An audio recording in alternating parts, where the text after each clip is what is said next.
Salut mes Nakamas, c'est le Doc, j'espère que vous allez bien. Bienvenue pour cette vidéo réponse aux commentaires du chapitre 944. Et c'est surtout par rapport à ce que je vous ai demandé, c'est-à-dire on va parler des spoils et aussi on va parler des théories. Alors avant de parler de vos commentaires, j'en ai choisi 8 déjà, je les ai lus tous, mais beaucoup se ressemblaient, beaucoup allaient dans le même sens. C'est pour ça que j'en ai choisi quelques-uns, donc ne soyez pas déçus si je n'ai pas choisi votre commentaire. Autre chose qui est vraiment très important, cette vidéo n'a pas pour but de descendre les théories, n'a pas pour but de descendre les spoils. Vous verrez les commentaires, enfin vous verrez mes réponses que je vais donner, et n'a pas pour but non plus de déclencher une guerre, de savoir qui est le meilleur théoricien, qui a fait des théories. Le but n'est pas de cracher sur les théories. Le but est de donner ma vision et d'aussi d'avoir donné dans les commentaires, de permettre aux gens de donner aussi leur vision de ce qu'ils ont sur les spoils. Donc voilà un petit peu pour l'intro. On va commencer par le premier commentaire qui est celui de Mira Gohan. Ce chapitre était très bien. Il faut savoir que ce n'est pas les théoriciens qui font One Piece, mais c'est One Piece qui fait vivre les théoriciens. Justement, c'est One Piece par sa narration, par tout le travail qui est mis en place, qui permet aux théoriciens de vivre et de pouvoir vraiment s'épanouir dans ce domaine. Et ce n'est pas les théoriciens qui font One Piece, c'est-à-dire que c'est pas parce que tu fais une théorie qu'il faut obligatoirement que ce soit ça. Voilà, ça. Et c'est quelque chose qui va revenir beaucoup dans d'autres commentaires. Donc j'ai choisi celui-là parce que je trouvais la phrase, et c'est l'un des seuls qui avait marqué, j'avais vraiment trouvé cette phrase vraiment excellente, disant que ce n'est pas les théoriciens qui font One Piece, mais c'est One Piece qui fait vivre les théoriciens. Et ça, il ne faut pas que l'on l'oublie.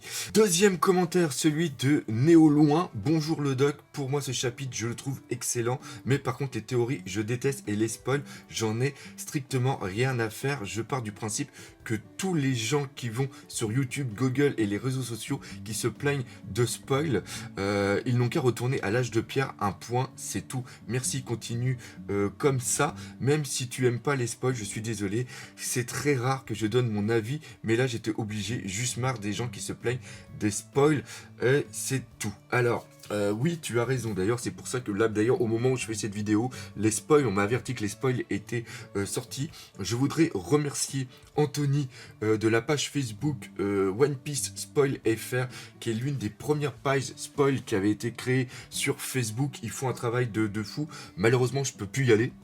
Pourquoi? Parce que quand j'étais abonné à leur page, des fois j'avais des trucs qui apparaissaient, et justement quand il y avait les spoils, des fois j'étais un petit peu déçu. Oui, c'est sûr et certain que vu le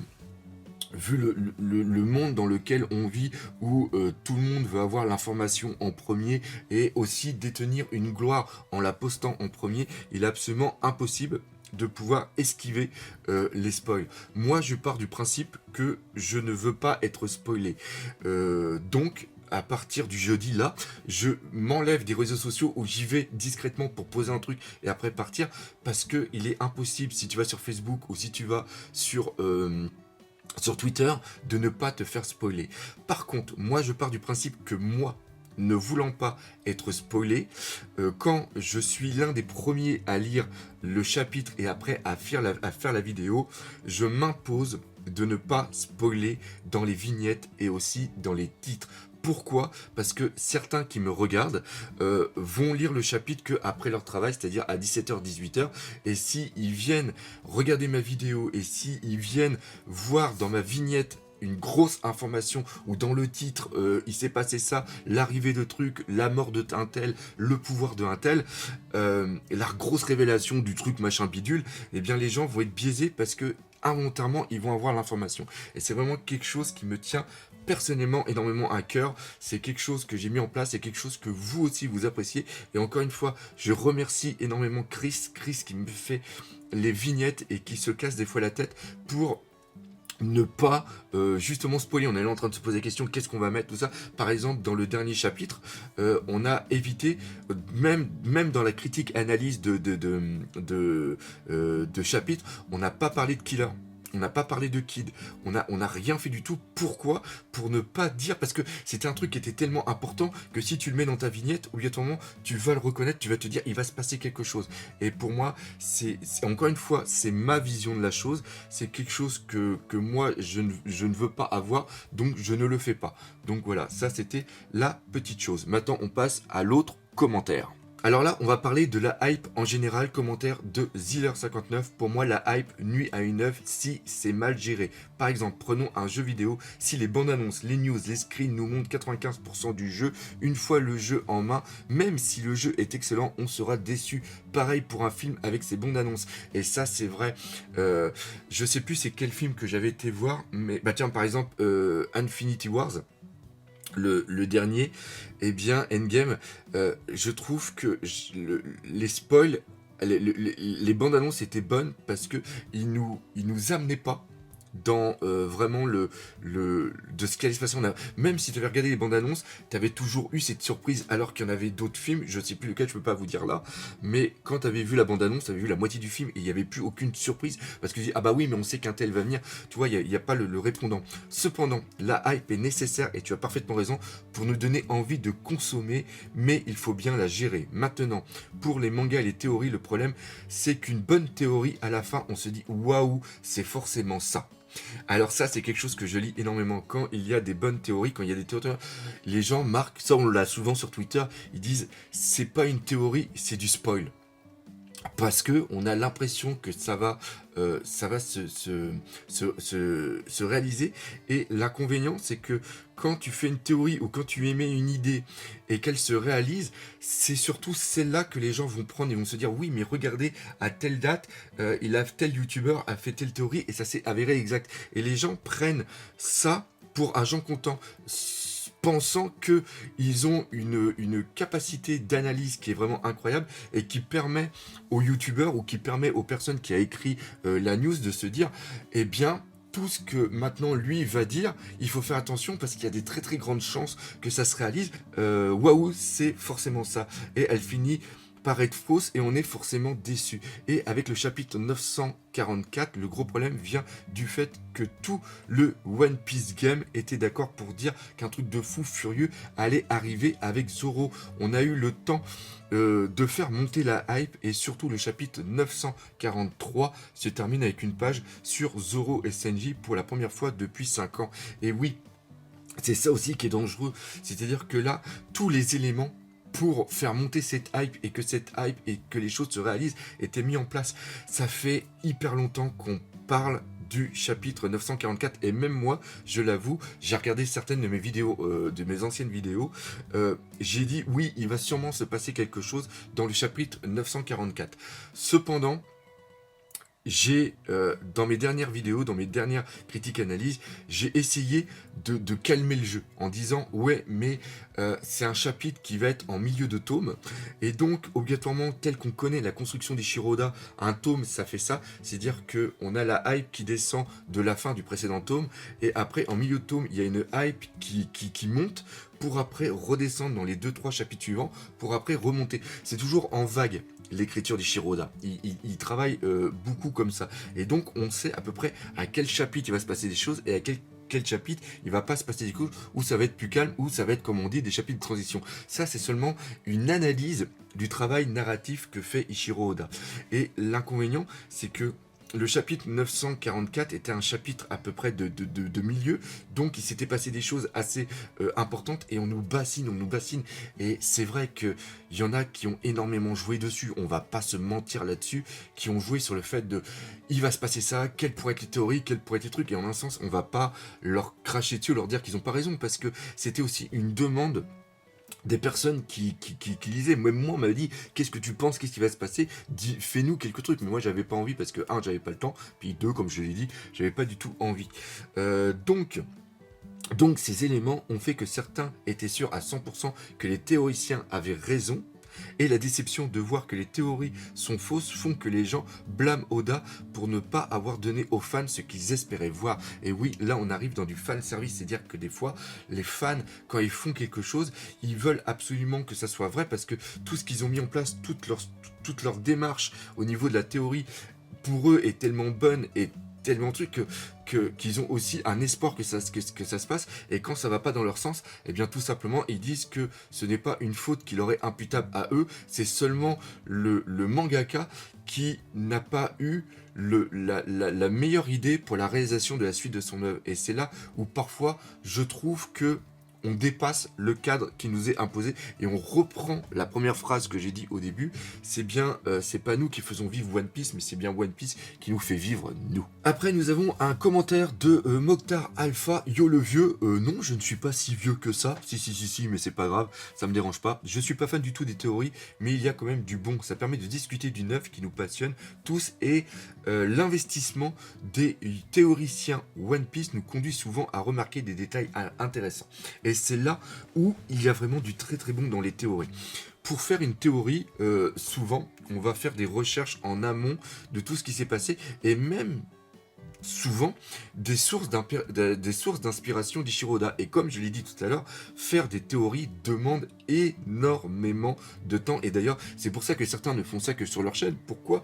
Parce qu'ils n'ont pas le temps de faire autre chose. Et même après, ils ont des choses annexes à faire à côté. Et ce qui se passe, c'est que des fois dans les théories, quand on met des trucs, regardez, ça permet de montrer aux gens, et les gens n'ont pas tous le temps d'analyser case par case une œuvre, et de se dire, ah bah oui, tiens, il y a ça qui s'est passé à telle date, il y a ça qui s'est passé. Ça permet aussi de faire des retours en arrière, de se rafraîchir de la mémoire, et surtout, les théories permettent aussi de mieux comprendre une œuvre. C'est pour ça que, je le répète, les théories sont nécessaires, surtout comme une œuvre, une œuvre comme Ichiro Oda, enfin une œuvre comme Ichiro Oda, non, une œuvre comme One Piece, qui a énormément de personnages, qui a énormément de lieux, qui a surtout énormément d'histoire. Hein. Le point principal de One Piece, c'est la narration, et non pas le combat comme d'autres shonen. Donc voilà, mais là où ça devient chiant, c'est que malgré le fait que de nombreuses théories aient été complètement balayées par le scénario de Ichiro Oda, il y a bon nombre de personnes qui pensent avoir compris sa manière de penser et sont donc persuadées que leurs théories, raisonnements sont vrais et finissent par être déçus. Ça, c'est exactement ce que je vous ai expliqué tout à l'heure. On en est quand même arrivé à un point où il y a une attente hype qui est suscitée autour d'éléments qui ne sont pas concrets du tout, et cela conduit à une déception chez certains qui les empêche carrément d'apprécier l'œuvre. L'exemple avec le chapitre 944 qui était très bon, et c'est pour ça que j'ai voulu faire cette vidéo. C'est vraiment parce que toute la hype qu'il y avait dans ce chapitre 944 a fait qu'une petite partie, hein, je ne dis pas que la majorité des personnes, mais une petite partie n'ont pas aimé l'œuvre, et les gens qui n'aiment pas vont souvent gueuler sur les réseaux, alors que les personnes qui aiment, eux, ne prennent pas le temps d'expliquer pourquoi ils aiment.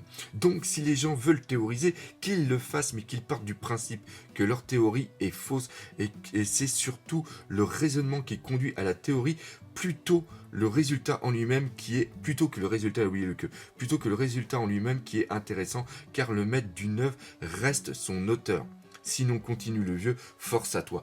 Merci pour ce super commentaire, parce que ça reprend vraiment ce qu'on est vraiment quelques-uns à penser au sujet des théories. Alors là, maintenant, on va prendre un commentaire que j'ai vraiment apprécié, et ce qui est vraiment cool, c'est que il y a aussi vous êtes beaucoup, c'est pour ça que j'adore ma communauté, vous êtes beaucoup à répondre les uns envers les autres, et des fois j'ai l'impression que dans mon espace commentaire c'est comme un forum où les gens parlent entre eux, et ça c'est vraiment excellent. Donc on commence par le commentaire de Roger Arène.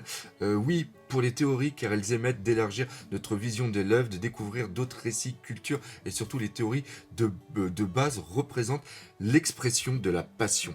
Si tu fais une théorie, c'est parce que tu as envie de parler, c'est que tu as envie de partager ce que tu aimes. Puis, faut pas que les gens prennent les théories trop au sérieux non plus, car il n'y a qu'un seul auteur, et lui seul détient la vérité. Les théoriciens également ne doivent pas croire que chaque dessin, chapitre ou phrase est bon pour une théorie. Il faut parfois juste prendre plaisir à attendre la suite de l'œuvre sans théoriser. Les spoils diminuent le plaisir pris au moment de la découverte de l'œuvre. En résumé, non aux spoils et oui aux théories avec modération. Il ne faut pas oublier que les théories ne sont pas une vérité. C'est l'un des messages aussi qui va beaucoup se dégager de cette vidéo, c'est que les théories ne sont pas des vérités. Et d'ailleurs, ce sera le titre de cette vidéo. Et là, il y a quelqu'un qui répond et c'est Jason Duvivier. Alors, je reconnais ton pseudo, je sais que tu commentes beaucoup sur mes vidéos. En fait, théorie ou pas, on s'en fout. L'important, c'est l'écriture et la cohérence de l'œuvre. Si une théorie est bien écrite et tombe juste, alors c'est bénéfique. Si elle ne tombe pas et que c'est quand même bien écrit, eh ben c'est bénéfique aussi. Et pareil dans le sens inverse. C'est ça qui est beau aussi avec les théories. Et c'est pour ça que moi, quand je fais des théories, je fais maintenant des théories narratives. Mon but n'est pas d'avoir raison dans la théorie. Mon but, c'est de véhiculer des émotions. Mon but, c'est de raconter une histoire. Et c'est pour ça que maintenant, moi, je fais des théories narratives. Et à la rigueur, les théories dont j'ai pas le temps de faire ou qui me viennent à l'esprit, c'est des théories que vous avez dans mes critiques analyses. C'est-à-dire que mes critiques analyses, c'est des micro-théories que je vous envoie, tout simplement, en plus de l'analyse du chapitre. Pour ce qui est du spoil, pas totalement d'accord. Par contre, en réalité, la culture du spoil va avec l'état actuel de la société, le fast-food. En gros, si te faire spoiler te gâche une œuvre, alors c'est qu'elle n'est pas assez profonde. En gros, cette œuvre ne serait là que pour apporter une surprise, certes marquante, mais néanmoins éphémère et fade, d'où le rapport à la société de consommation. Alors qu'une œuvre doit marquer dans le temps, et peu importe les conditions de visionnage, car l'œuvre apporte bien plus que le simple effet de surprise, qui n'est finalement qu'une petite branlette pour le cerveau, ni plus ni moins. Là, par contre, je ne vais pas être d'accord avec toi. Ichiro Oda construit son chapitre pour t'apporter à chaque fois quelque chose de nouveau, pour t'apporter une petite chose. Et c'est pour ça que moi, je lis One Piece. Et quand je lis un chapitre, en gros, mon cerveau, il est sur off, et l'enfant que j'étais quand je regardais Dragon Ball, quand je regardais Chevalier Zodiac, revient. Ça me permet de ne pas être obligé d'être cet adulte qui a toutes ses responsabilités sur le dos. Comme je vous l'ai dit, One Piece, c'est ma drogue, c'est mon moment de liberté. Alors moi, je consomme pas de drogue, mais c'est sûr que quand tu prends de la drogue, normalement, tu es dans un état que tu n'es pas normalement. Eh bien moi, c'est ça, One Piece. One Piece, c'est ma drogue. Et quand je lis One Piece, eh bien, j'ai envie d'être surpris. Et le fait qu'à une époque, quand j'allais sur les réseaux sociaux, j'avais des choses qui m'apparaissaient, eh bien, quand je lisais le chapitre, je savais déjà un petit peu ce qui allait arriver. Et donc, j'étais déçu. Non, pour moi, lire le chapitre One Piece, il faut toujours que j'ai ma surprise. Et avoir ma surprise n'empêche pas à l'œuvre d'être une œuvre absolument exemplaire. Parce qu'il y a 2 niveaux de lecture, 3, 4, 5, 6, 1000 niveaux de lecture de One Piece. Et c'est ça One Piece pour moi. Il y a ma première lecture où je vais être foufou, où je vais pas théoriser, où je vais pas faire des trucs de taré. Et après, il va y avoir les autres lectures que je vais prendre durant le week-end où je vais relire et je vais faire certaines petites recherches pour le lundi bien écrire mon texte et vous faire une véritable critique analyse où là vraiment je vais avoir une deuxième, une troisième, une quatrième lecture où je vais vraiment chercher tous les détails. Donc voilà. Mais par contre, je comprends parfaitement que certains aient besoin du spoil. Ah bah, j'ai oublié de prendre les commentaires, mais il y en a beaucoup, ils disaient les spoils nous permettent de faire ce pont entre la sortie du chapitre et la sortie du nouveau chapitre, parce qu'ils ont une telle demande de One Piece que ça leur permet de vivre. C'est exactement pareil pour les théories. Le fait que certains théoriciens mettent leurs théories le dimanche crée une hype, crée un besoin que beaucoup vont apprécier.